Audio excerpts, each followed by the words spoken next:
The sun was barely a faint glow behind the trees when Jake, Emily, and Ryan arrived at the base of Silver Peak, a remote mountain deep in the wilderness.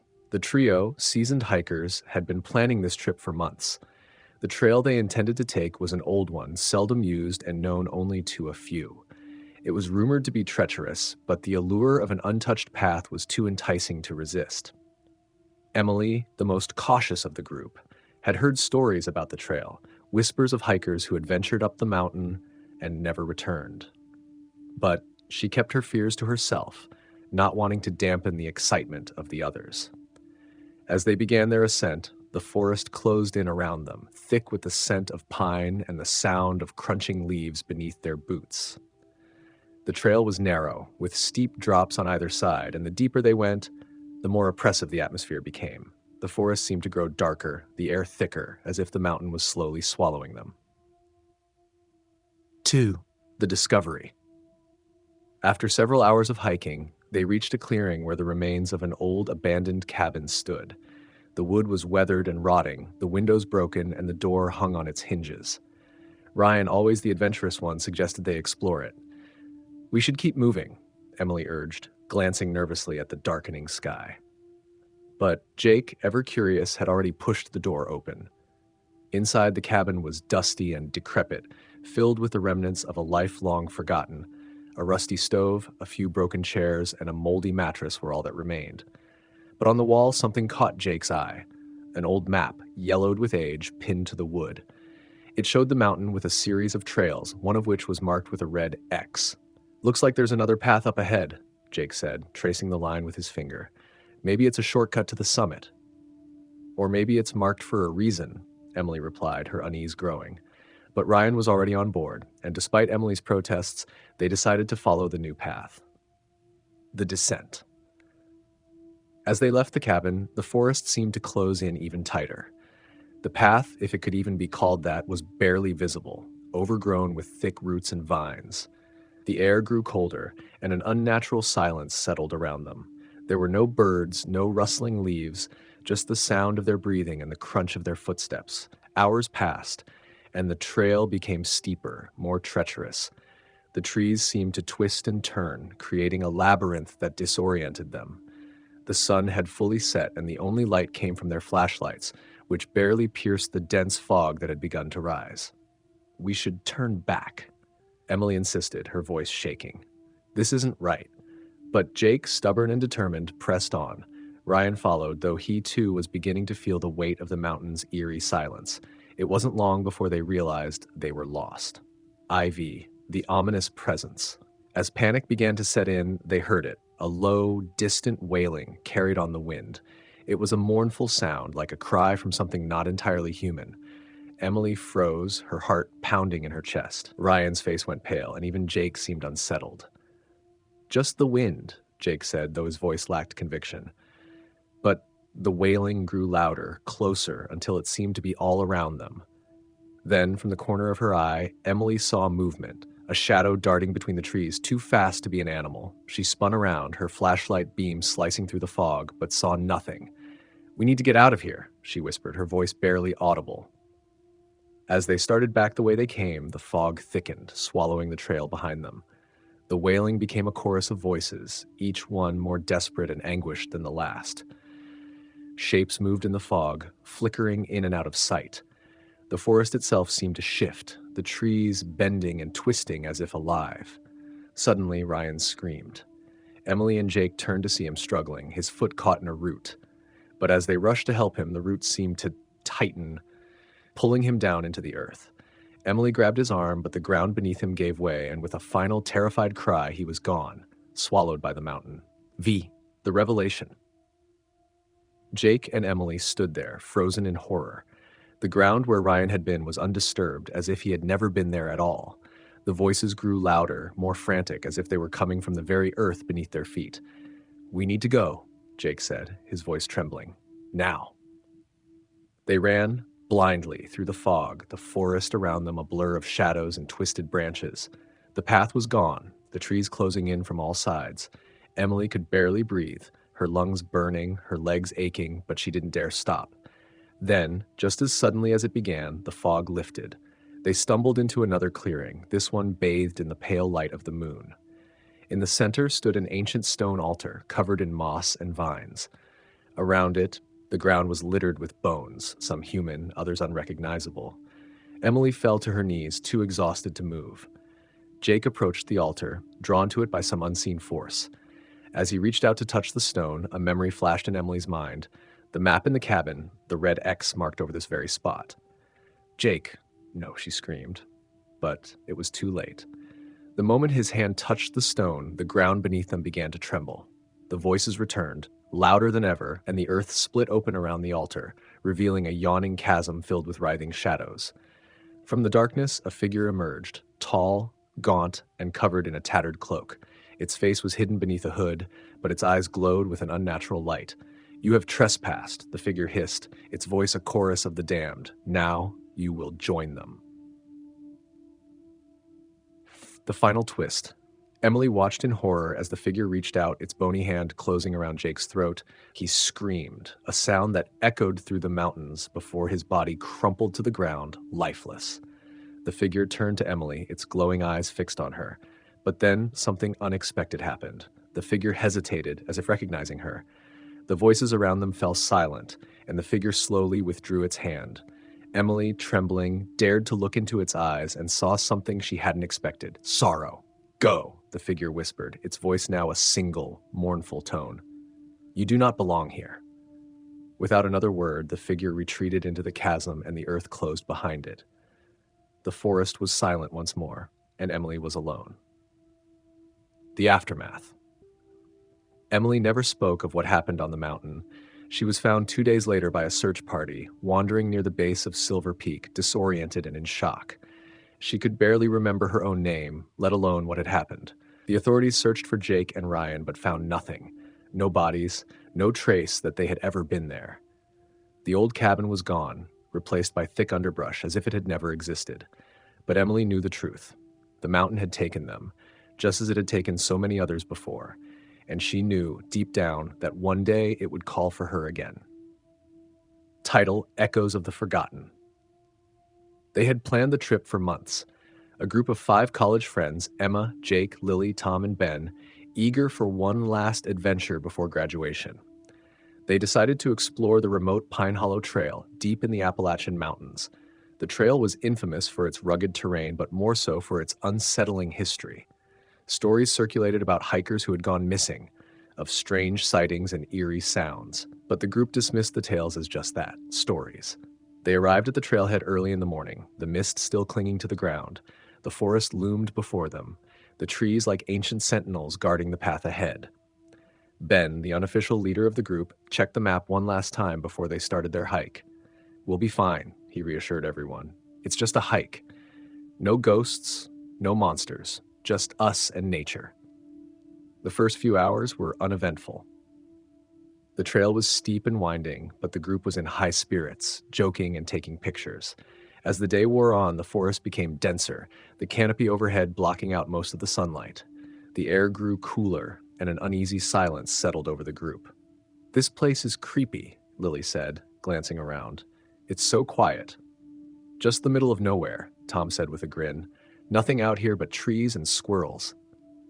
But Emma wasn't so sure. She felt it too, a growing sense of unease, like they were being watched. The forest was too quiet. No birds, no rustling leaves, just the sound of their footsteps. As they pressed on, they came across a fork in the trail. The main path was well-trodden, clearly marked on the map. But there was another, narrower path leading off into the woods, overgrown and almost hidden. "Which way?" Jake asked, glancing at Ben. "The main trail, obviously," Ben replied, but there was something about the narrow path that intrigued him. He stepped closer, peering down it. "But maybe we should check this out. Could be a shortcut." Emma frowned. "The map doesn't show it. We should stick to the trail." But Ben was already moving down the narrow path, curiosity getting the better of him. Jake and Tom followed without hesitation, always up for an adventure.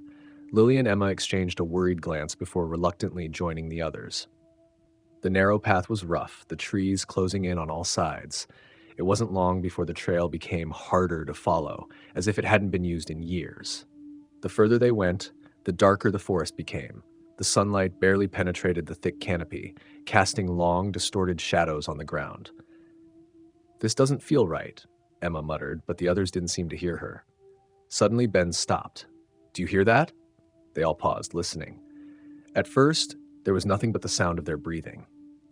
Then, faintly, they heard it, a soft, rhythmic sound like footsteps echoing through the trees. "Maybe it's another hiker," Jake suggested, though he didn't sound convinced. "Out here? No way," Lily said, her voice tense. The footsteps grew louder, closer, but they couldn't see anyone. The group huddled together, their earlier bravado quickly fading. Then the footsteps stopped, replaced by a whispering sound, like voices carried on the wind. The whispers were unintelligible, just on the edge of hearing. "Let's go back," Emma urged, fear creeping into her voice. Ben nodded, finally shaken. "Yeah, let's get out of here." They turned to retrace their steps, but the narrow path had vanished. The way they had come was now overgrown with thick underbrush, as if the forest itself had swallowed the trail. Panic set in as they realized they were lost. "We'll find another way," Tom said, trying to stay calm. "Just keep moving." They pushed forward, but the forest seemed to twist and change around them. The trees were closer now, their gnarled branches like twisted arms reaching out to grab them. The whispers grew louder, more insistent, but still, they couldn't understand the words. Then, out of the corner of her eye, Emma saw something. A figure standing among the trees, barely visible in the shadows. It was tall and thin, with pale, almost translucent skin. She froze, her heart pounding in her chest. "Guys, do you see that?" she whispered, pointing toward the figure. The others turned, their eyes widening as they spotted it too. The figure didn't move, just stood there, watching them. Then, as quickly as it had appeared, it was gone, melting into the shadows. "We need to go," Ben shouted, his voice filled with fear. They broke into a run, not caring where they were going, just desperate to escape. The forest seemed to close in around them, the trees forming a labyrinth that twisted and turned, leading them deeper into the woods. The whispers became a cacophony, voices overlapping, growing louder with every step. Emma tripped over a root, falling hard to the ground. When she looked up, she saw something that made her blood run cold. The forest floor was littered with old, weathered bones, half buried in the dirt. She scrambled to her feet, her breath coming in ragged gasps. "We're going in circles!" Jake yelled, his face pale with fear. Lily was crying, her eyes wide with terror. "We have to get out of here." But there was no way out. The forest was endless, a never-ending maze of twisted trees and shadowed paths. The whispers were deafening now, filling their minds with a suffocating dread. Then, without warning, the forest fell silent. The whispers stopped, the wind died down, and the trees stood still. The group huddled together, their breathing ragged, their eyes darting around, searching for any sign of what was happening. Suddenly, the figure reappeared, standing just a few feet away. It was clearer now, an emaciated form with hollow eyes and a gaping mouth, its skin stretched tight over its bones. It reached out a skeletal hand, its fingers unnaturally long. "No, stay back," Tom shouted, but the figure didn't stop. It moved toward them with a jerky, unnatural gait, its eyes locked on Emma. She felt a cold dread wash over her, paralyzing her in place. The others tried to pull her away, but the figure was too close now. It reached out, its hand brushing her cheek, and suddenly everything went black. When Emma opened her eyes, she was alone. The forest was quiet, the trees still and silent. There was no sign of her friends, no sign of the figure. She stood up, her legs shaking, and looked around. The trail was gone, and the forest was different, darker, more sinister. She began to walk, calling out for her friends, but there was no answer.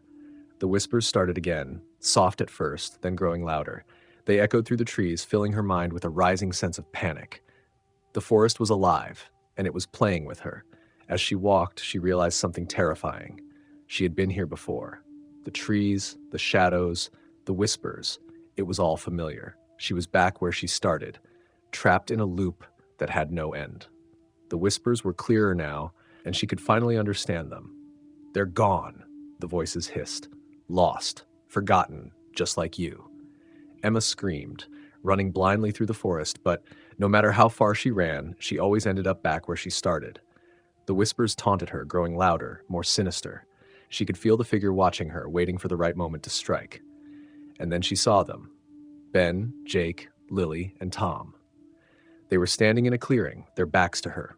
Relief flooded through her, and she ran toward them. "Guys, thank God I found you!"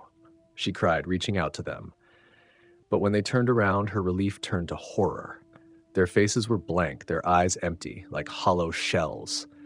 They stared at her with lifeless gazes, and the whispers grew louder, filling the air with a terrible, inhuman laughter. Emma stumbled back, her mind unable to comprehend what she was seeing. Her friends were gone, just like the others who had wandered too far into the forest.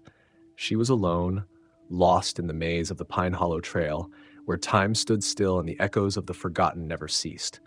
And as the shadows closed in around her, she realized with chilling clarity she was never leaving this forest. She was just another echo, another lost soul in the endless darkness.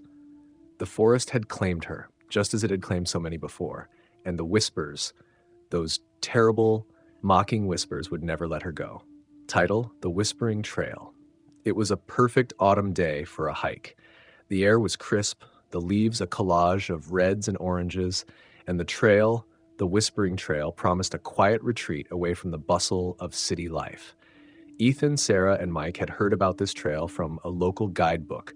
It was described as serene, with breathtaking views of the valley below.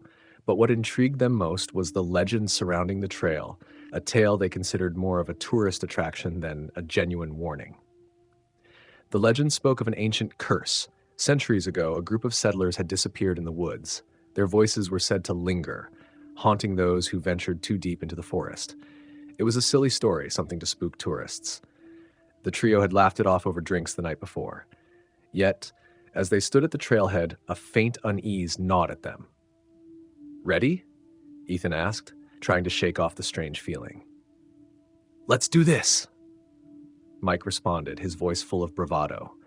Sarah nodded, though she couldn't ignore the subtle chill that ran down her spine. The trail started innocuously enough, winding through a canopy of towering trees. The dense foliage filtered the sunlight, casting dappled shadows on the ground. Birds chirped overhead, and the sound of crunching leaves underfoot created a rhythm that soon lulled them into a relaxed pace. About an hour into the hike, they came across a fork in the trail. The right path seemed well-worn, the logical choice. The left path, however, was overgrown and dark, as if the forest itself had reclaimed it. "We should go right," Sarah suggested, her voice laced with uncertainty. But Ethan, always the thrill-seeker, had a different idea. "Come on, where's your sense of adventure?" he teased. "Let's see where this takes us." Mike grinned, always up for a challenge, and followed Ethan onto the left path. Sarah hesitated, but not wanting to be left behind, she reluctantly joined them. The further they walked, the quieter the forest became. The birds stopped singing, and the wind seemed to die down, leaving an eerie silence in its wake. It wasn't long before Sarah noticed the whispers. At first, she thought it was just the wind, but as they continued, the whispers grew more distinct, like voices just out of earshot. "Did you hear that?" she asked, stopping in her tracks. "Hear what?" Mike replied, looking around. "The whispers." Ethan scoffed. "It's just the wind. Don't let the legend get to you." But Sarah wasn't so sure. The whispers were getting louder, more insistent. She could almost make out words, though they were in a language she didn't understand. The air grew colder, and the forest seemed to close in around them. The trail narrowed, and the trees loomed overhead, their gnarled branches twisting like skeletal fingers. "We should go back," Sarah urged, her voice trembling. Ethan was about to argue, but then he heard it too, a distinct whisper his name carried on the wind. He froze, the color draining from his face. "Did you hear that?" he asked, his bravado crumbling. Mike, usually the skeptic, nodded slowly. "Yeah, I did." Panic began to set in. The whispers grew louder, more urgent. The trio turned back, but the trail behind them had changed. The path they had taken was now overgrown, tangled with roots and thorns. It was as if the forest had shifted, trapping them in its maze. "We're lost," Sarah said, her voice barely above a whisper. "No, we're not," Ethan insisted, though he didn't sound convinced. We just need to keep moving." But every direction they took only seemed to lead them deeper into the forest. The whispers became a chorus now, overlapping and echoing through the trees. The words were clearer, though still in that strange ancient tongue. Then suddenly they stopped. The silence that followed was more terrifying than the whispers had been. "I don't like this," Mike muttered. "This isn't right." They pressed on, desperation fueling their every step. The sun was beginning to set, and the forest was bathed in an eerie orange glow. Shadows stretched out, twisting into grotesque shapes. Sarah clutched her arms around herself, trying to ward off the cold. That's when she saw it, a figure standing in the distance, half hidden behind a tree. "There!" she pointed, her voice shaking. Ethan and Mike followed her gaze, but when they looked, the figure was gone. "Are you sure?" Ethan asked, doubt creeping into his voice. I think so," Sarah stammered, but even she wasn't sure anymore. They quickened their pace, the urgency growing with every step. But no matter how fast they walked, they couldn't shake the feeling of being watched. The whispers returned, now more intense, more demanding. Then, without warning, Mike screamed. He turned to run but tripped, falling hard to the ground. "What is it?" Ethan shouted, rushing to help him. "Something grabbed me," Mike yelled, his face pale. "It was cold, like ice." They pulled him to his feet, and that's when they saw it. The forest around them was changing, shifting as if alive. The trees seemed to move, their branches reaching out like claws, and the whispers. They were everywhere now, surrounding them, suffocating them. "We have to go," Sarah cried, her voice frantic. They ran, not caring which direction, just desperate to escape. But the forest wasn't letting them go. The whispers grew louder, angry now, as if the forest itself was furious with them. Shadows darted in the corners of their eyes, and the cold seemed to seep into their bones. Then, as quickly as it began, it stopped. The forest fell silent, the whispers gone. They found themselves standing at the edge of a cliff, the valley below bathed in twilight. Relief washed over them, but it was short-lived. Ethan, breathless, leaned over the edge, trying to get his bearings. That's when Sarah noticed the look of horror on Mike's face. He was staring at Ethan, his eyes wide with fear. "What is it?" Sarah asked, dread creeping into her voice. "Ethan," Mike whispered, his voice trembling. "Your shadow." Ethan looked down. His shadow stretched out before him, but something was wrong. It wasn't just his shadow. Another shadow, darker and twisted, merged with his, as if something was standing right behind him. Before Ethan could react, he felt a cold hand on his shoulder, and the whispers returned, now right in his ear.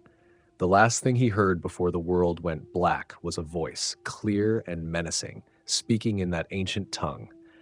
The next morning, a search party found the trail deserted. They never found Ethan, Sarah, or Mike, but those whispers were said to linger on the trail, waiting for the next hikers to lose their way. The mountain was notorious for its beauty and its secrets. Bald Rock Peak stood tall, a towering sentinel amidst an unbroken sea of pine forests. Few dared to hike its trails, not because of the challenging terrain, but because of the stories, whispers of hikers who ventured too far, who never returned. Stories of the unseen path. Mark, Dana, and Chris were seasoned hikers. They'd conquered mountains across the world, from the Rockies to the Alps, and now they were ready to take on Bald Rock Peak. The legends didn't scare them. They were adventurers, and the unknown was their playground. They arrived at the trailhead early, the morning sun just beginning to pierce through the thick fog that clung to the forest floor. The air was crisp, carrying the scent of pine and earth. Dana adjusted her backpack, glancing at the weathered sign that marked the start of the trail. "Looks like the perfect day for a hike," she said, trying to shake off a strange feeling of unease that settled over her. "Perfect day to prove those old legends wrong," Mark added with a grin. "Ready to make history?" Chris smirked. "Let's go find that unseen path." The first few miles were uneventful. The trail wound through dense woods, the sound of their footsteps mingling with the calls of distant birds.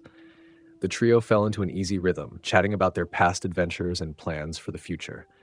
But as they ascended, the forest grew quieter, the air heavier. The stories they'd heard back in town floated through Dana's mind.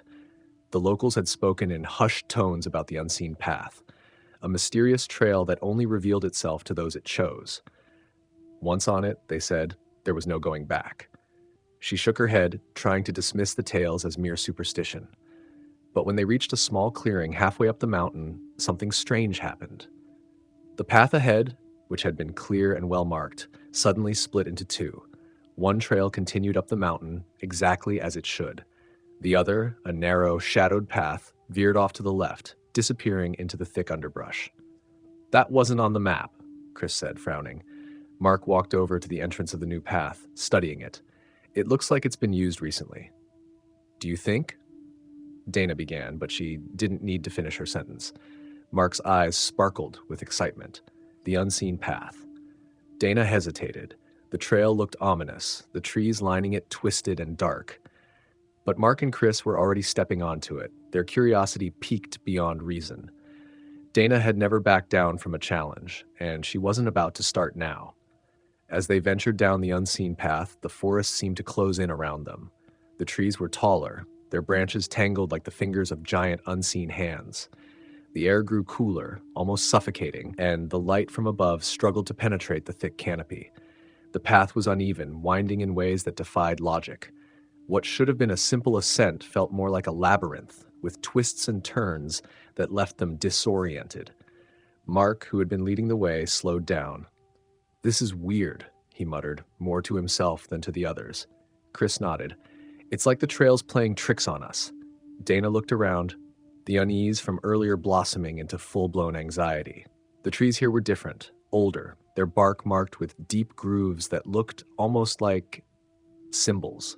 She ran her hand over one, feeling the rough surface under her fingertips. The pattern seemed deliberate, too precise to be natural. "We should turn back," she suggested, her voice betraying her nerves. But Mark shook his head. "We've come this far. Let's see where it goes." They pressed on, but the trail grew even stranger. The forest was silent now, no birds, no wind, just the sound of their footsteps echoing through the stillness. The path narrowed, forcing them to walk single file. The trees leaned in closer, their branches hanging low, as if trying to block their way. Suddenly, the path opened up into another clearing, but this one was different. The ground was littered with bones, animal bones, from the look of them. They were bleached white, piled haphazardly, as if something had dragged them here. "What the hell?" Chris whispered, his bravado slipping. Mark knelt down, picking up a skull. "Coyote? Maybe?" He guessed, but even he sounded uncertain. Dana's heart was pounding in her chest. She wanted to turn back, to run, but the path behind them was shrouded in darkness. It was as if the forest had swallowed it up, leaving them with no choice but to go forward. "There's something wrong with this place," she said, her voice shaking. Mark stood up, his face pale. "Maybe we should head back." But as they turned to leave, they saw it. A figure standing at the edge of the clearing, barely visible in the shadows. It was tall and thin, its features obscured by the darkness. The figure didn't move, didn't make a sound. It just watched them. "Who's there?" Chris called out, but there was no answer. They started to back away, but the figure stepped forward, its movements slow and deliberate. As it came closer, they could make out more details. Its skin was pale, almost translucent, and its eyes were dark voids, empty and soulless. It wore tattered clothes, covered in dirt and dried leaves, like it had been wandering the forest for years. Mark took a step forward, his hand reaching for the knife strapped to his belt. "Stay back," he warned, but the figure didn't stop. It raised one hand, pointing at them with a bony finger. Then, in a voice that sounded like the rustling of leaves, it spoke. "You shouldn't have come here." The words sent a chill down Dana's spine. The figure was close now, close enough that they could see its twisted, unnatural features. It was like a corpse brought to life, something that should not exist. Without another word, they turned and ran. The forest closed in around them, the trees becoming a blur as they sprinted down the path. But no matter how fast they ran, they couldn't shake the feeling that the figure was right behind them, its dark eyes boring into their backs. The path twisted and turned, leading them deeper into the forest. They were lost, disoriented, the trees all looking the same. Panic set in as they realized the unseen path was leading them in circles, trapping them in a maze with no exit. Finally, they stumbled into another clearing, this one larger, with a lone, massive tree at its center. The tree was ancient, its roots gnarled and twisted, stretching out across the clearing like the tentacles of some great beast. Mark stopped, gasping for breath, as he looked around frantically. "Where's the way out?" he panted, his voice tinged with fear. Chris was doubled over, trying to catch his breath, while Dana stared at the tree. There was something wrong with it, something deeply unnatural. The symbols she had seen on the other trees were carved into its bark, more intricate here, glowing faintly in the dim light. And then she heard it, a low, guttural sound like a growl coming from the tree itself. The ground trembled beneath their feet as the tree's roots began to move, snaking through the earth toward them. "We need to go now!" Dana screamed, grabbing Mark's arm. But it was too late. The roots shot out of the ground, wrapping around their ankles, pulling them toward the tree. Mark slashed at them with his knife, but the roots were too strong, too fast. They dragged him to the base of the tree, where the bark split open, revealing a dark, gaping maw. Dana and Chris struggled, but the roots were relentless, pulling them closer and closer to the tree. The figure from before appeared again, standing at the edge of the clearing, watching silently as the tree claimed its prey. "No, this can't be happening," Chris shouted, trying to break free, but the roots only tightened their grip. Dana clawed at the ground, trying to hold on to anything, but the earth was loose, crumbling away under her fingers. She could feel the cold, damp air from the tree's maw on her face as it opened wider, ready to consume them. The last thing she saw before the darkness swallowed her was the figure's hollow eyes, watching, waiting. Days later, a search party found the trio's abandoned car at the trailhead. Despite an extensive search, no trace of Mark, Dana, or Chris was ever found. The locals shook their heads, muttering about the unseen path and those who were foolish enough to seek it. And deep in the forest, the tree stood silent and still, its ancient roots coiled tightly around its newest victims. The symbols on its bark pulsed faintly in the darkness, whispering of the fate that awaited anyone who dared to wander too far off the beaten path. The last haul. Jake Stevens had been trucking for 25 years. He'd driven through the endless cornfields of Iowa, braved the snowstorms in the Rockies, and dodged reckless drivers on California's interstates. He was no stranger to late-night hauls, and the road had become his second home. But this night was different. As he drove down a desolate stretch of highway in the heart of New Mexico, a sense of unease settled over him. It was nearly midnight, and the sky was clear, stars twinkling like distant eyes watching his every move. The only light came from his truck's headlights cutting through the darkness, revealing nothing but an empty road ahead. Jake wasn't one to spook easily, but tonight there was something off. He couldn't shake the feeling that he was being watched. He glanced at his dashboard. The old radio crackled with static, no station strong enough to reach this far out. His GPS flickered, struggling to maintain its signal. The fuel gauge showed half a tank, plenty to get him to the next town where he planned to rest for the night. As he approached a narrow bridge over a dry riverbed, Jake noticed something strange. Standing on the side of the road, just before the bridge, was a figure. It was a man, tall and gaunt, wearing a tattered coat. The man's face was obscured by the shadow of his wide-brimmed hat, but Jake could feel the man's eyes boring into him. Jake's instincts told him to keep driving, to ignore the figure, and put as much distance between them as possible, but something compelled him to slow down. The man raised his arm, thumb out in a hitchhiker's gesture. Jake hesitated, his foot hovering over the brake pedal. "What the hell, Jake?" he muttered to himself. He never picked up hitchhikers. Too many horror stories, too many risks. But this man seemed different. There was a sense of urgency in the way he stood, like he was waiting for Jake specifically. Against his better judgment, Jake pulled over, stopping a few feet from the man. The hitchhiker walked toward the truck, his steps deliberate and unhurried. When he reached the passenger door, he didn't immediately get in. Instead, he leaned in through the open window, his face still obscured by the hat's shadow. "Mind giving me a lift?" the man asked in a low, gravelly voice. Jake swallowed, unsure why he'd stopped. Something about this man felt wrong, but now that he was here, he couldn't just drive away. He nodded, trying to keep his voice steady. "Sure, hop in." The man climbed into the passenger seat with eerie calmness, closing the door softly behind him. As he settled in, Jake noticed the man's hands, long, bony fingers with dirt caked under the nails. He smelled of earth and decay, a scent that filled the cab almost instantly. "Where you headed?" Jake asked, trying to break the uncomfortable silence. The man turned to face him, but the brim of his hat still concealed his features. "Just down the road," he replied. "Not far." Jake nodded, shifting the truck into gear and pulling back onto the highway. The silence between them grew heavier with each passing mile. Jake kept stealing glances at his passenger, trying to make out his face, but the darkness seemed to cling to him like a shroud. After several minutes, the man spoke again. "You shouldn't have stopped." Jake's heart skipped a beat. "What do you mean?" The man turned his head slowly, finally allowing the light from the dashboard to illuminate his face. Jake felt a chill run down his spine as he saw the man's hollow, sunken eyes staring back at him, eyes that seemed to have witnessed unspeakable horrors. "You'll see soon enough," the man said, his voice barely above a whisper. Jake's grip tightened on the steering wheel. He wanted to slam on the brakes to force this stranger out of his truck, but something held him back. A paralyzing fear that if he did, something worse would happen.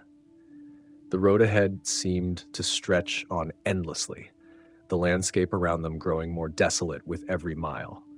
The man didn't speak again, and Jake found himself trapped in a suffocating silence.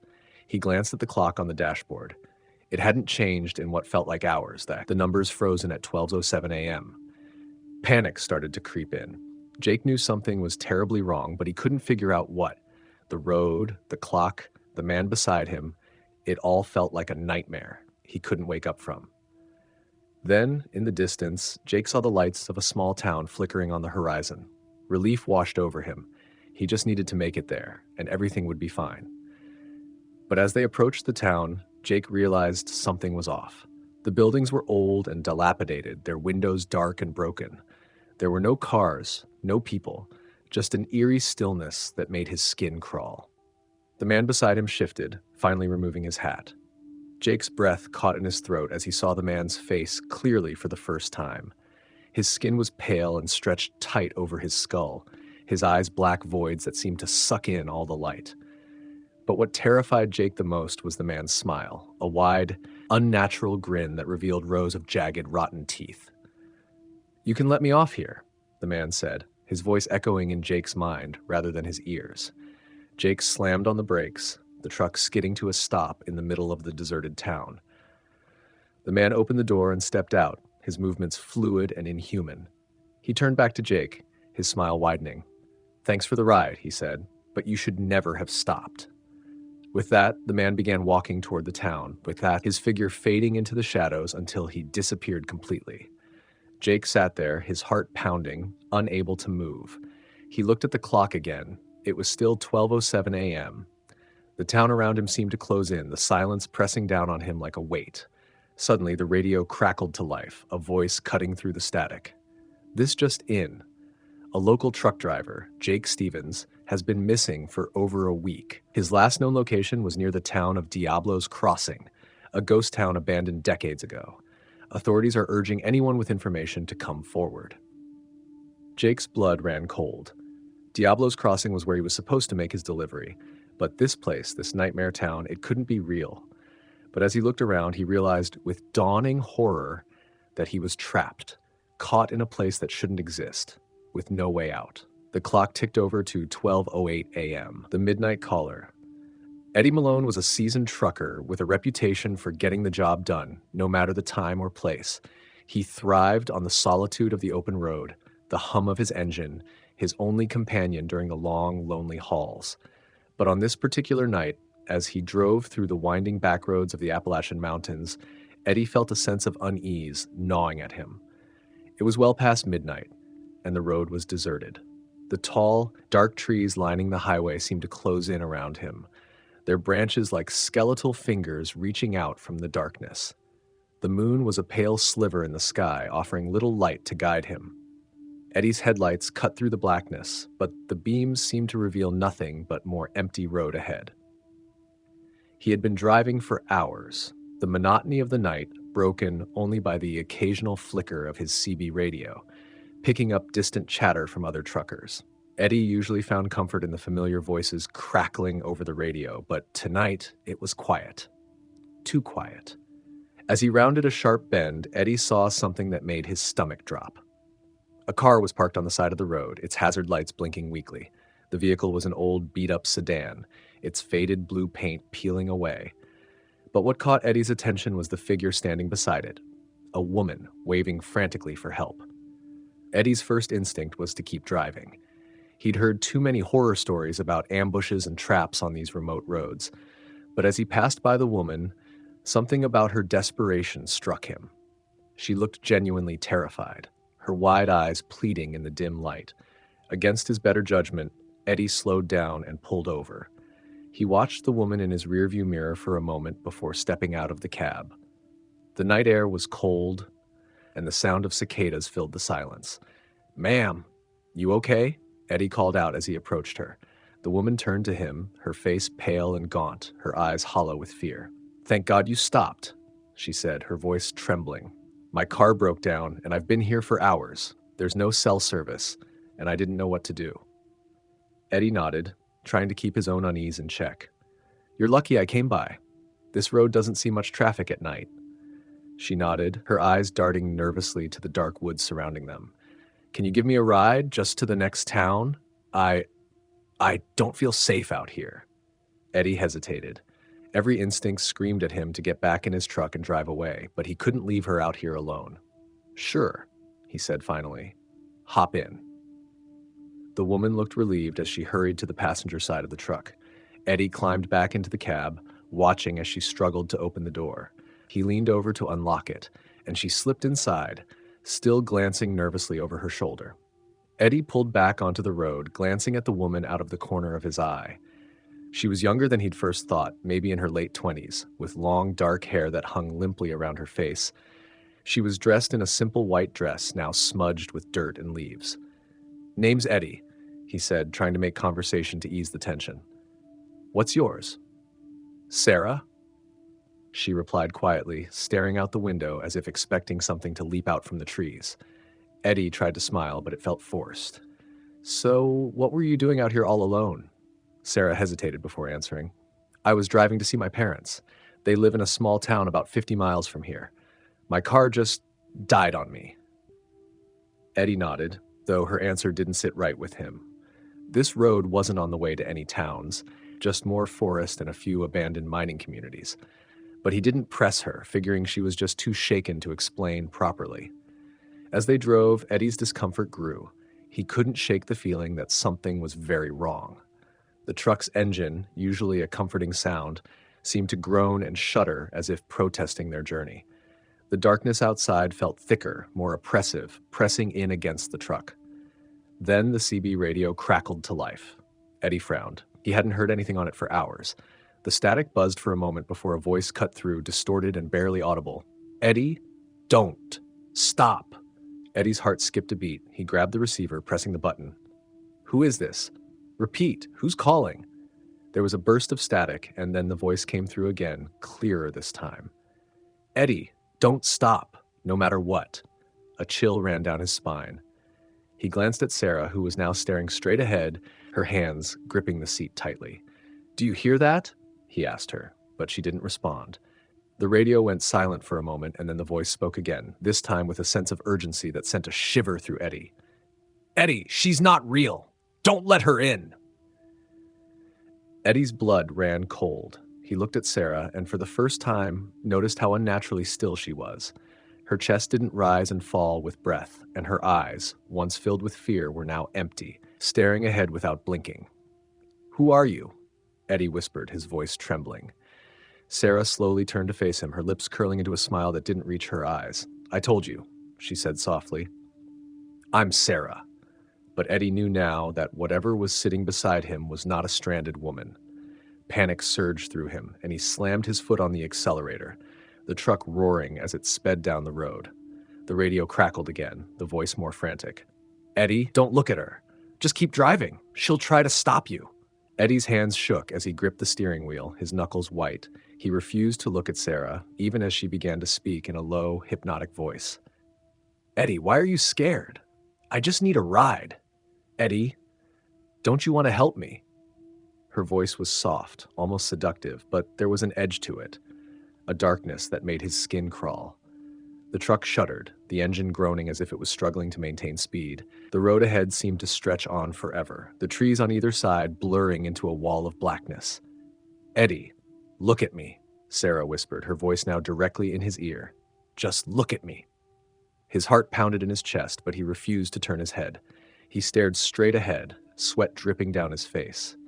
Then, without warning, the truck's lights flickered and died, plunging them into darkness. The engine sputtered and stalled, and the truck rolled to a stop in the middle of the road. Eddie's breath caught in his throat. He could feel Sarah's presence beside him, cold and menacing. "Why won't you look at me, Eddie?" she hissed, her voice no longer soft but filled with anger. Eddie squeezed his eyes shut, praying for the truck to start again, for anything to break this nightmare. Then, just as suddenly as it had died, the engine roared back to life and the lights flickered on. Eddie didn't waste a second. He floored the gas pedal, the truck lurching forward as it sped down the road. He didn't look at Sarah, even as she screamed his name, her voice distorting into a guttural, inhuman growl. He kept his eyes fixed on the road, refusing to give in to the terror gripping him. The radio crackled once more, the voice calm now.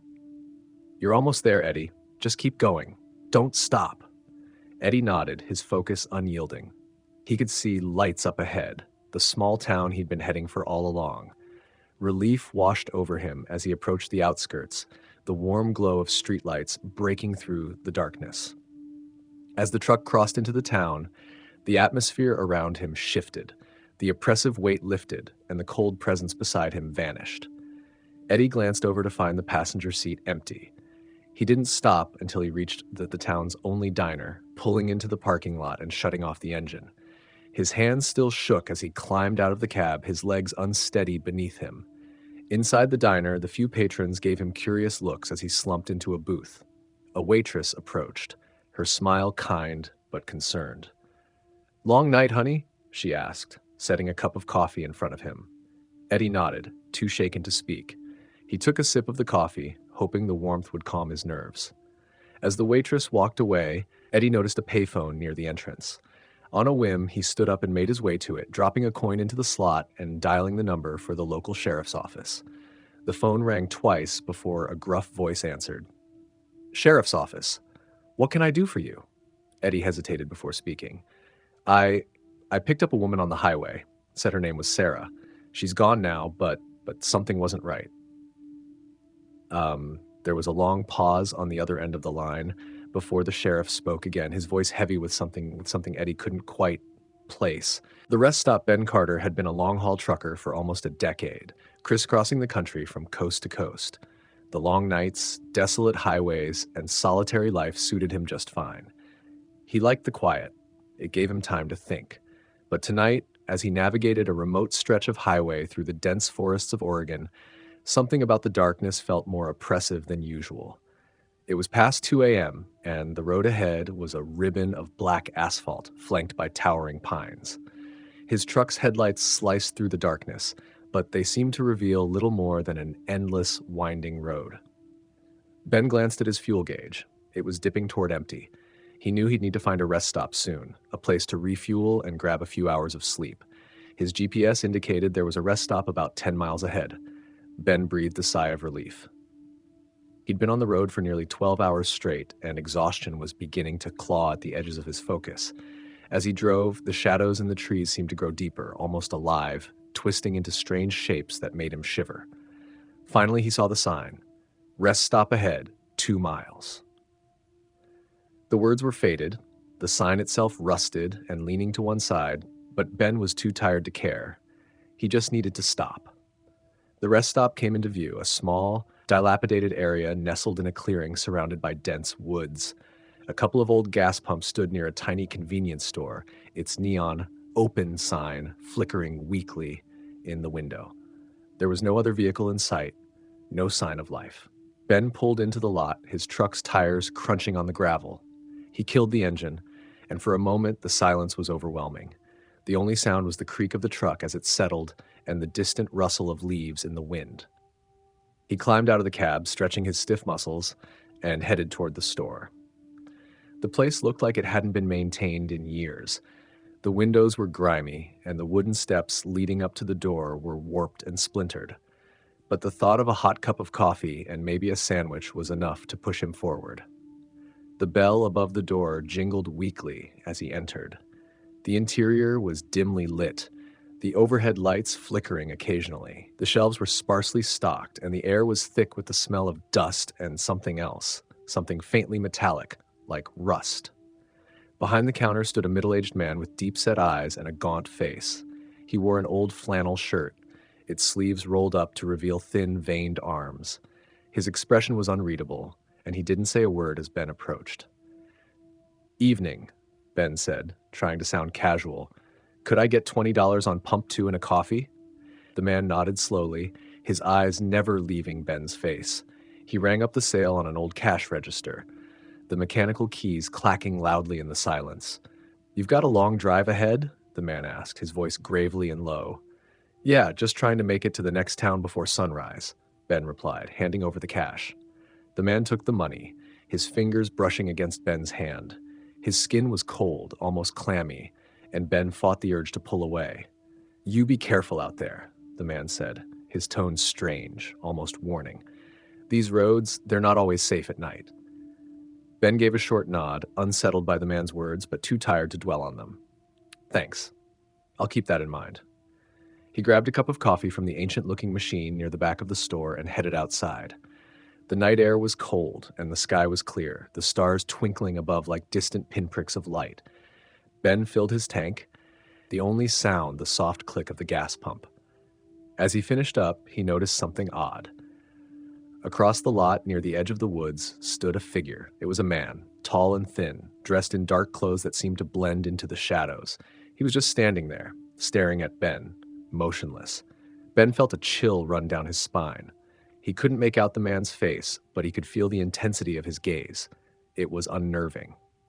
He quickly screwed the gas cap back on, keeping one eye on the figure, and hurried back to his truck. As he climbed into the cab, he glanced back toward the woods. The figure was gone.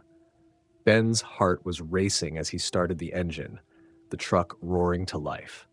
He quickly pulled out of the lot, eager to put distance between himself and that strange, lonely rest stop. The highway swallowed him up again, the dark trees closing in on either side as he drove. He tried to shake off the uneasy feeling, chalking it up to his fatigue and the creepy atmosphere of the place. But as he continued down the road, he couldn't shake the sensation that he was being watched. The miles ticked by, and the road remained eerily empty. Ben kept checking his mirrors, half expecting to see that figure from the rest stop following him, but there was nothing, just the empty road and the endless trees. After a while, his eyelids grew heavy, and he knew he needed to pull over and sleep. He couldn't risk falling asleep at the wheel. Up ahead, he spotted a small clearing just off the road, a good place to park and catch a few hours of rest. He pulled into the clearing, turning off the engine and letting the silence settle around him. The air was still, the night quiet. Ben reclined his seat, closed his eyes, and let exhaustion pull him under. He wasn't sure how long he'd been asleep when a noise jolted him awake. It was a soft tapping, like someone lightly drumming their fingers on glass. Ben's eyes snapped open, his heart pounding in his chest. He sat up slowly, glancing around the cab. The tapping continued, steady and deliberate. It was coming from the passenger side window. Ben turned his head, his breath catching in his throat. There, standing just outside the window, was the figure from the rest stop. The man's face was pressed up against the glass, his eyes wide and unblinking, his lips pulled back into a grotesque grin. Ben's blood ran cold. How had he gotten here? How long had he been standing there, watching him sleep? The man tapped on the glass again, harder this time. The sound echoed in the cab, filling Ben with a sense of dread that paralyzed him. He couldn't move, couldn't think, his mind trapped in a spiral of fear. Then the man's grin widened, his teeth bared in a horrific, unnatural smile. He slowly raised one hand, like his fingers long and twisted, and pointed to the lock on the door. Ben's heart slammed against his ribs.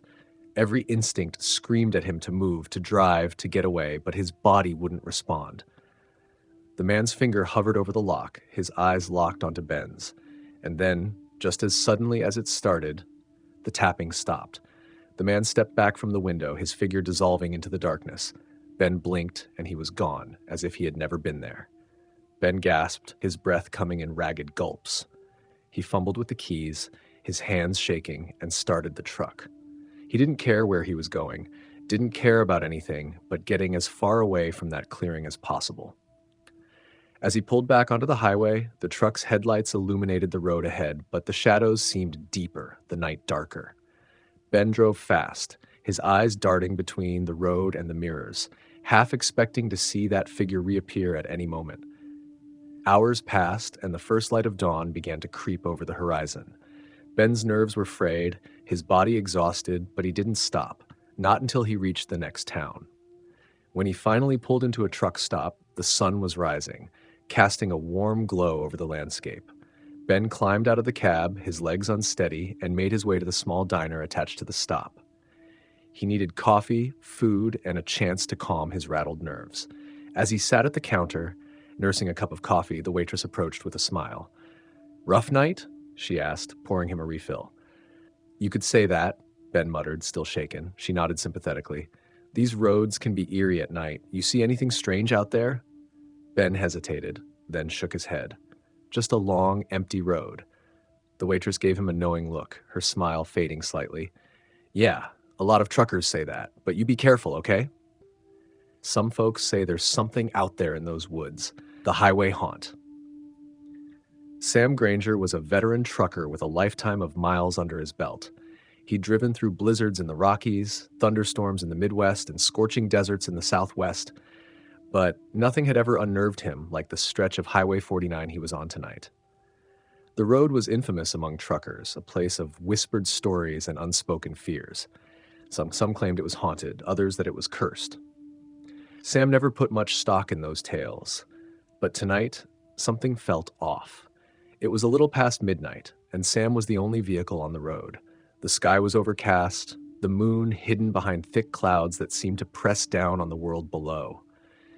His headlights cut through the darkness, revealing a narrow, winding road flanked by dense woods on either side.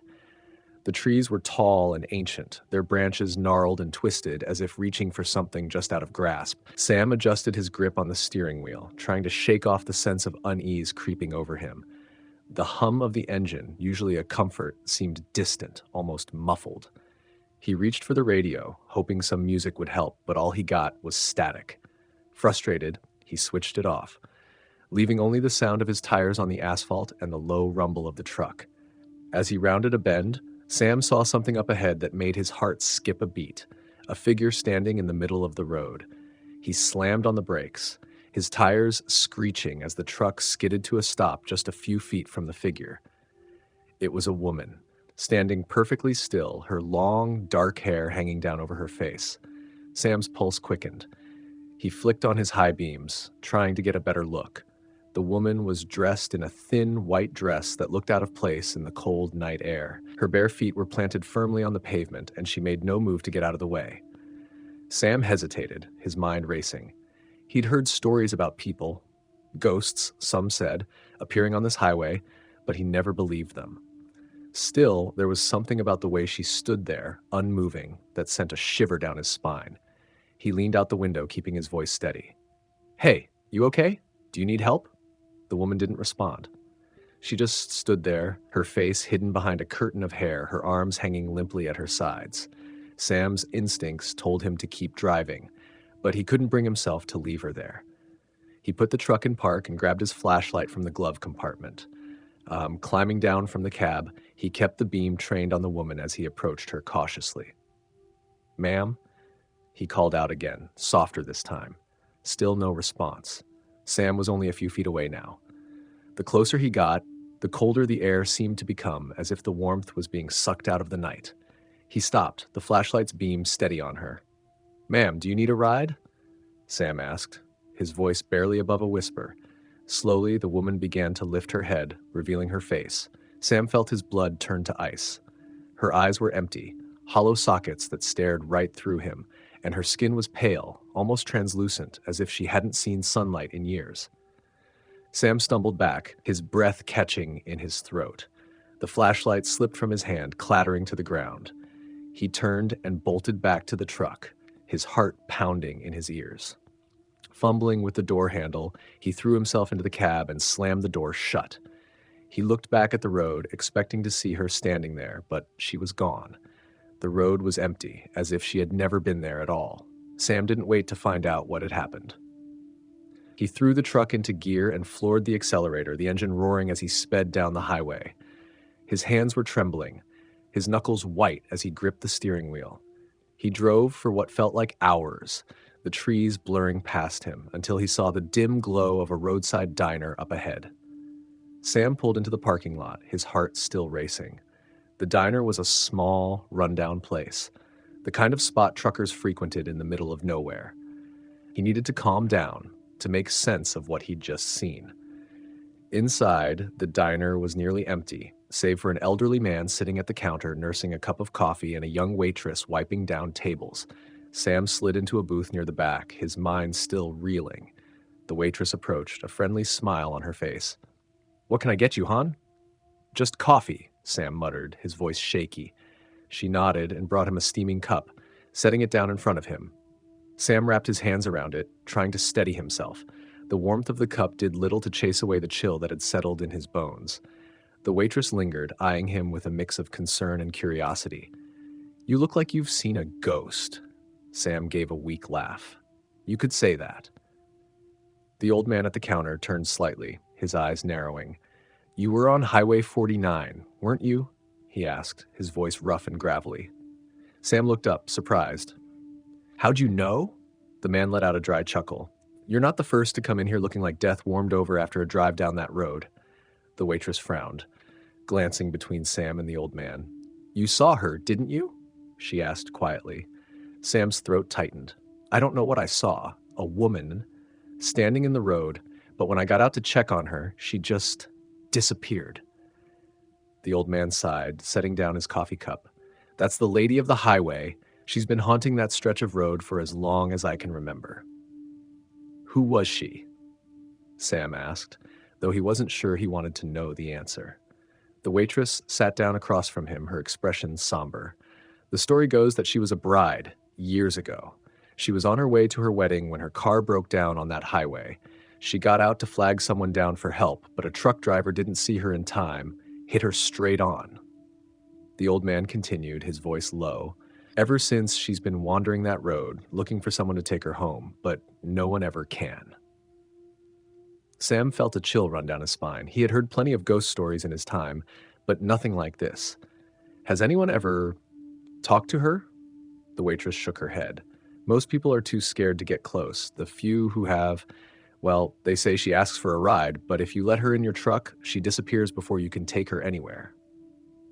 Sam shuddered, the memory of her hollow eyes flashing through his mind. "So what happens now?" The old man shrugged. "You keep driving, I guess. She doesn't seem to follow anyone, just shows up now and then to remind folks she's still out there." Sam nodded, though the idea of getting back on that highway filled him with dread. He finished his coffee in silence, trying to convince himself that what he had seen was just a trick of the light, a figment of his imagination. But deep down, he knew better. As he stood to leave, the waitress gave him a sympathetic smile. "Take care, okay? And if you ever see her again, just keep driving." Sam nodded, slipping a few bills onto the table. "Thanks." He walked out of the diner, the cold night air hitting him like a wall. His truck was still there, idling quietly in the lot. He climbed back into the cab, the warmth of the engine doing little to ease his nerves. As he pulled out of the parking lot and back onto the highway, and Sam kept his eyes on the road, his heart pounding in his chest. He drove cautiously, every shadow, every movement in the trees making him jump. Hours passed and the sky began to lighten with the first hints of dawn. The miles ticked by, the highway stretching on endlessly before him. But the memory of the woman's empty eyes, her silent presence, lingered with him. When he finally reached the next town, Sam pulled into a truck stop and parked. He needed to rest, to clear his head. But as he climbed out of the cab, he couldn't shake the feeling that she was still out there, somewhere on that dark highway, waiting for the next trucker to come along. And as he walked toward the truck stop, the wind whispered through the trees, carrying with it a faint, mournful cry, the sound of a woman lost on the road, forever searching for a ride home that she would never find. The Lost Mile. Joe Mulligan was a seasoned trucker, known for his no-nonsense attitude and unshakable demeanor. He'd seen it all, blizzards, breakdowns, and even the occasional ghost story from fellow drivers. But tonight was different. As he made his way through a particularly remote stretch of Highway 217, a sense of unease settled over him like a heavy fog. It was a crisp autumn night, the stars barely visible through a thick layer of clouds. The trees on either side of the road were skeletal, their branches twisting like skeletal fingers, reaching out to snatch him from the safety of his cab. The highway was eerily quiet, the hum of the engine and the steady rhythm of the tires on asphalt, the only sounds breaking the stillness. Joe had been driving for hours and was beginning to feel the effects of fatigue. He'd planned to stop at a rest area he knew was up ahead, but when he checked his GPS, he found that it was missing from the map. The digital map showed a stretch of road that seemed to go on forever. Confused, he checked his watch and frowned.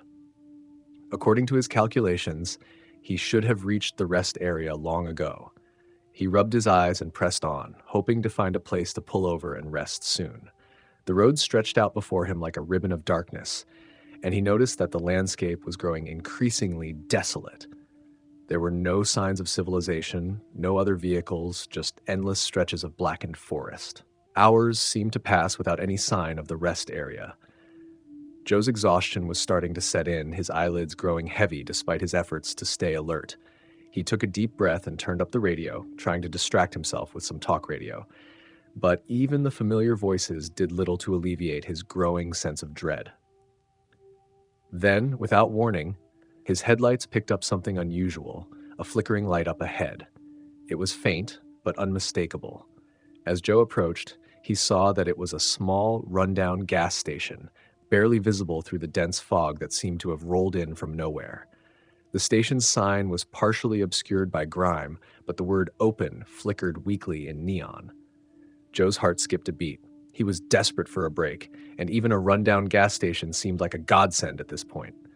He pulled into the lot, the truck's headlights illuminating the grimy windows and the neglected pumps.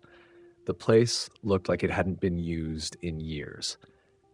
He climbed out of the cab, the cool night air hitting him like a splash of ice water. As he approached the building, the creaking of the old wooden steps underfoot was the only sound. The door to the station was propped open with a wooden block, and Joe pushed it open with a groan. Inside, the gas station was dark, save for the flickering light bulb hanging from the ceiling. The interior was cluttered with dusty shelves and old, rusted equipment. A single desk with a register stood near the back, and behind it, a thin, elderly man with a weathered face looked up as Joe entered. "Evening," Joe said, trying to sound casual despite the unsettling atmosphere. "Can I get $20 on pump 3 and a coffee?" The old man nodded slowly, his eyes narrow and wary. "Sure thing, stranger," he said in a raspy voice. "The pumps are out back. Coffee's on the counter." Joe handed over the cash and went to fill up his tank. The pumps were ancient, their metal surfaces corroded and worn. As he was filling up, he noticed that the gas station's lights seemed to flicker even more erratically, casting strange shadows that danced on the walls. When he finished, he went inside to grab his coffee. The old man was still behind the counter, his eyes never leaving Joe's face. Joe took a quick sip of the coffee, which tasted surprisingly fresh, and went back outside. The air had grown colder, and the fog seemed thicker than before. As he climbed back into his truck, he noticed something strange, a sign that had been obscured by the fog before. It read, "Lost mile, turn back." Joe frowned, thinking it was a joke or a prank. He was too tired to care and too eager to get back on the road.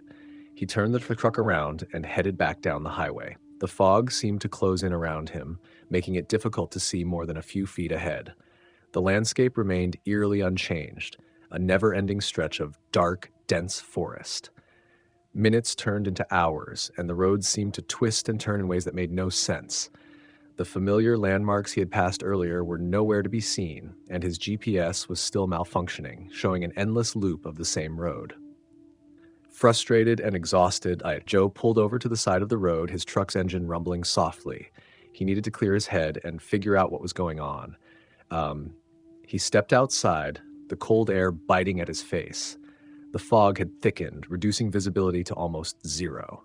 He walked around the truck, hoping to spot any sign of civilization or even a cell signal, but there was nothing, just the oppressive silence and the dense fog. As he stood there, he heard a faint sound in the distance, like a whispering voice carried by the wind.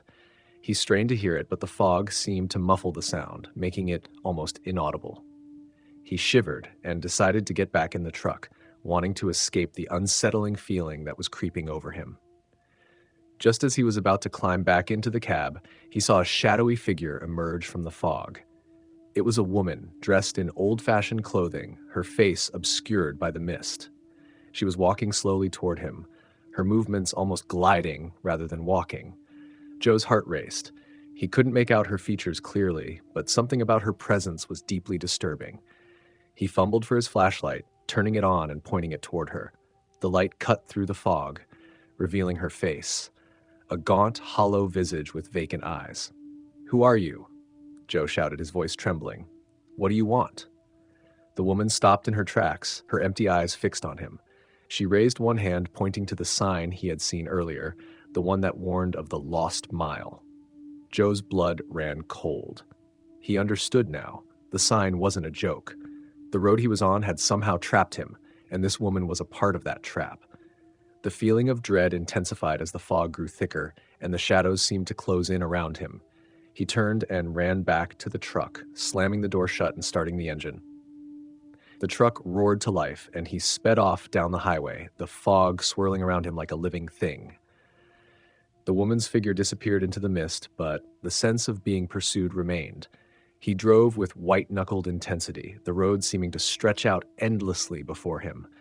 Every corner he turned seemed to bring him back to the same stretch of road, the same oppressive fog. He was caught in a loop, unable to escape. Hours later, as dawn began to break and the fog finally started to lift, Joe found himself back at the gas station. The old man was still behind the counter, his eyes following Joe with an unreadable expression. Joe staggered inside, his face pale and his hands shaking. "What's happening? Why can't I get out of here?" The old man looked at him calmly. "You've reached the end of the lost mile," he said. "The road is cursed. It traps those who wander too far, forcing them to relive their fears and regrets." Joe felt a shiver run down his spine. "How do I get out?" The old man simply nodded toward the door. "The fog has lifted. You can leave now, but remember this, sometimes it's not the road that's lost, but the person." Joe nodded numbly and walked out of the station. The morning sun had broken through, and the road ahead seemed clear and normal. He climbed into his truck, started the engine, and drove away, the memory of the lost mile haunting him with every mile. As he finally left the highway behind, he glanced in his rearview mirror. The gas station was gone, replaced by the familiar landscape of forest and road. The fog had lifted, but the unease lingered. Joe never spoke of his experience on the lost mile to anyone. Some things, he decided, were better left unmentioned. He continued driving, but every so often, when the fog rolled in or the night grew particularly dark, he would remember the woman in the mist and the endless, haunting road that had tried to claim him. And he knew that, somewhere out there, the lost mile was still waiting, ready to ensnare the next unsuspecting traveler who dared to drive through its cursed stretch of highway. The Hitchhiker's Shadow. Jake Whitman was used to the lonely stretches of road that came with long-haul trucking. The isolation didn't bother him. In fact, he welcomed it. It was a life that allowed him to keep to himself, away from the noise and complications of other people. But as he barreled down a desolate stretch of highway in the middle of the night, the loneliness began to feel more oppressive than usual. The road was unusually quiet, even for this time of night. The only sound was the hum of his truck's engine and the occasional creak of the chassis as he hit a bump in the road. Outside, the landscape was nothing but endless fields, dark and featureless under the moonless sky. His GPS said he was about an hour away from the nearest truck stop, and the thought of a hot coffee and a few hours of sleep kept him going. Suddenly, a figure appeared on the side of the road, illuminated by his headlights. It was a man, his thumb extended in the universal gesture of a hitchhiker. Jake frowned. He wasn't one to pick up strangers, especially in the middle of nowhere, but something about the man seemed different. He was tall and thin, with a hood pulled up over his head, casting his face in shadow. Jake couldn't explain why, but he felt a strange compulsion to stop. Against his better judgment, Jake pulled over and rolled down the window. The hitchhiker stepped up to the truck, his face still hidden in the shadows of his hood. "Where are you headed?" Jake asked, trying to keep his voice steady. The man didn't answer right away. When he finally spoke, his voice was low and calm, almost soothing. "Just a few miles up the road. I'd appreciate the ride." Jake hesitated for a moment before nodding. "Hop in." The hitchhiker climbed into the passenger seat, his movements smooth and deliberate. Jake couldn't shake the feeling that something was off, but he pushed the thought aside and focused on driving. They rode in silence for a few miles. Jake stole glances at the hitchhiker, who sat perfectly still, staring straight ahead. His hood was pulled low, and Jake still couldn't make out his face. The man's presence was unnerving, a cold spot in the warm cab of the truck. Finally, Jake couldn't take the silence anymore. "So, where are you headed?" The hitchhiker turned his head slightly, his face still obscured. "I'm just passing through. Needed a lift to the next town." Jake nodded, though something about the man's voice sent a shiver down his spine. It wasn't what he said, but how he said it. Calm, detached, almost as if he were reciting lines from a script. Another stretch of silence passed before the hitchhiker spoke again. "Do you believe in fate, Jake?" Jake's grip on the steering wheel tightened. "How do you know my name?" The hitchhiker didn't answer right away. When he did, his voice was soft, almost a whisper. "Names aren't important. What matters is the road we're on." Jake's heart began to race. He hadn't told the man his name, and there was no way he could have known. His mind raced through possible explanations, but none of them made sense. "Who are you?" Jake asked, his voice betraying his unease. The hitchhiker turned to face him, and for the first time, Jake caught a glimpse of his face. It was pale, almost colorless, and his eyes were dark, empty pits that seemed to suck in the light. A slow, unsettling smile spread across the man's lips. "I'm just a traveler like you," the hitchhiker said. "But we all have our destinations, don't we?"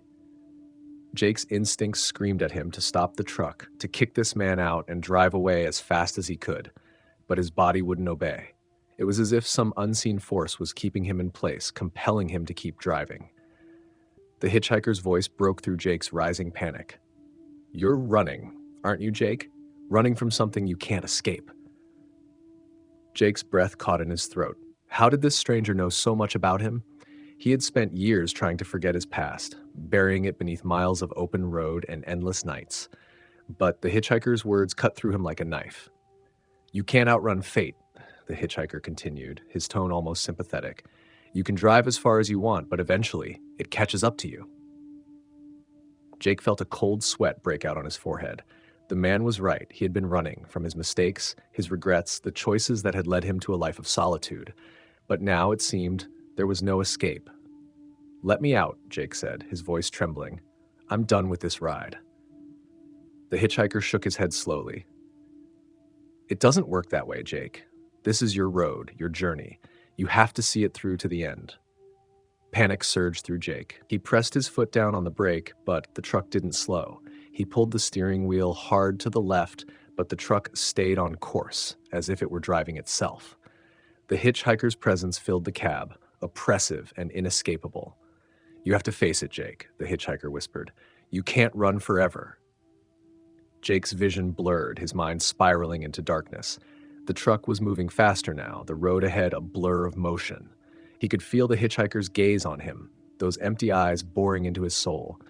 In a last desperate attempt, Jake reached for the door handle, but the moment his fingers touched it, the hitchhiker's hand shot out and grabbed his arm. The man's grip was icy cold, his touch sending a wave of numbness through Jake's body. "You're almost there," the hitchhiker said, his voice barely more than a breath. "Just a little further." The road ahead suddenly changed. The asphalt gave way to dirt, and the trees on either side of the road twisted into grotesque shapes, their branches reaching out like claws. The sky darkened, and the air grew thick with a suffocating fog. Jake's heart pounded in his chest, his vision narrowing to a tunnel. He could feel the truck speeding up, the engine roaring as it hurtled down the twisted road. And then, just as suddenly as it had begun, the truck screeched to a stop. The sudden silence was deafening, and Jake found himself gasping for breath. He was drenched in sweat, his hands shaking as he clutched the steering wheel. The hitchhiker was gone. Jake looked around frantically, but the passenger seat was empty. The door was closed, and there was no sign that anyone had ever been there. The road outside was back to normal, the trees standing silent and still under the moonless sky. For a long moment, Jake just sat there, his mind struggling to process what had just happened. Had it all been a hallucination? A dream? But the icy numbness in his arm, where the hitchhiker had touched him, told him otherwise. With trembling hands, Jake reached for the ignition and turned the key. The truck roared back to life, and he pulled back onto the road, eager to put as much distance between himself and this place as possible. As he drove, the darkness seemed to lift, and the familiar landscape returned. But something had changed. The weight of his past, the guilt and regret he had been running from, no longer felt so heavy. The hitchhiker's words echoed in his mind, and he realized that maybe, just maybe, he couldn't run forever. An hour later, Jake finally saw the lights of a truck stop up ahead. He pulled in and parked, his hands still shaking as he stepped out of the cab. The night air was cool and refreshing, and for the first time in what felt like an eternity, he felt a sense of relief. He made his way into the diner, ordered a coffee, and sat down in a booth near the window. The waitress brought his drink, and as she set it down in front of him, she gave him a curious look. "You okay, hon? You look like you've seen a ghost." Jake managed a weak smile. "Yeah, something like that." As he sipped his coffee, Jake couldn't shake the feeling that the hitchhiker had been more than just a ghost or a figment of his imagination. He had been a reflection of Jake's own fears, a manifestation of the demons he had been trying to escape for so long. And now, as the first light of dawn began to break on the horizon, Jake knew that his journey wasn't over. But maybe, just maybe, he was finally on the right road. Outside, the truck stop was quiet, the night slowly giving way to the day. And as Jake prepared to hit the road again, he couldn't help but glance back at the empty passenger seat, half expecting to see a shadowy figure sitting there, waiting for another ride. But there was nothing, only the open road ahead, waiting for him to continue his journey.